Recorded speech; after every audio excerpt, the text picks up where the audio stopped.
कांग्रेस नेता और लोकसभा में विपक्ष के नेता राहुल गांधी ने अंदेशा जताया है कि ईडी की छापेमारी हो सकती है। हमारे साथ राज्यसभा में डिप्टी लीडर प्रमोद तिवारी हैं।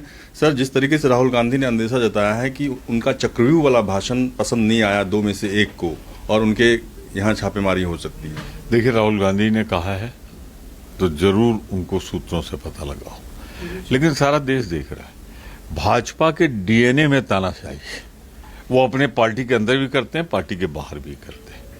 कहाँ बर्दाश्त हुआ कि चुनाव में शिकस्त हुई, 303 से घट के आ गए 240 में, उसमें 40 बेईमानी की सीटें निकाल दें तो 200 पे आ गए।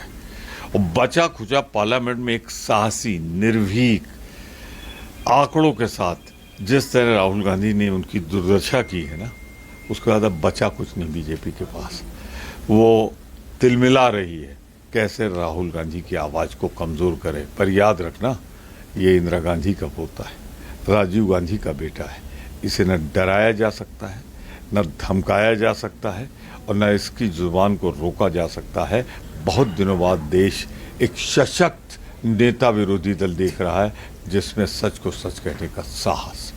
मानसून सत्र के छठे दिन यानी कि 29 तारीख को राहुल गांधी ने यह भाषण दिया था और राहुल गांधी के भाषण में उन्होंने बीजेपी और मोदी सरकार पर जबरदस्त हमला बोला और साथ ही साथ उन्होंने कहा कि बीजेपी के चक्रव्यूह में देश फंस गया है, देश में डर का माहौल है, देश में युवा किसान सब डरे हुए हैं, हिंसा और नफरत हिंदुस्तान का स्वभाव नहीं है, चक्रव्यूह में डर और हिंसा होता है। आपको लगता है कि इससे सरकार घबराई हुई है राहुल गांधी के भाषण से? राहुल गांधी के भाषण पे तीन मंत्री बार बार खड़े हो रहे थे। कौन?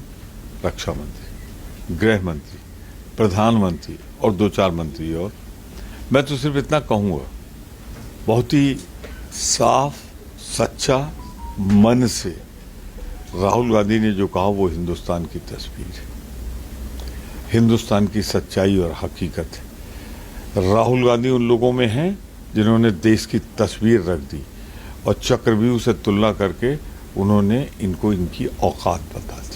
आखिरी सवाल कि विपक्ष के नेता को टारगेट किया जाता है, जांच एजेंसी उसके पीछे पड़ी रहती है। राहुल गांधी के इस ट्वीट से आपको लगता है कि इस बात में दम है? बिल्कुल, मैंने कहा भारतीय जनता पार्टी के डीएनए में तानाशाही वो अपने पार्टी के अंदर भी करती है, पार्टी के बाहर भी करती है और उनका प्रयास यही है कि राहुल गांधी की आवाज़ को कमज़ोर किया जाए।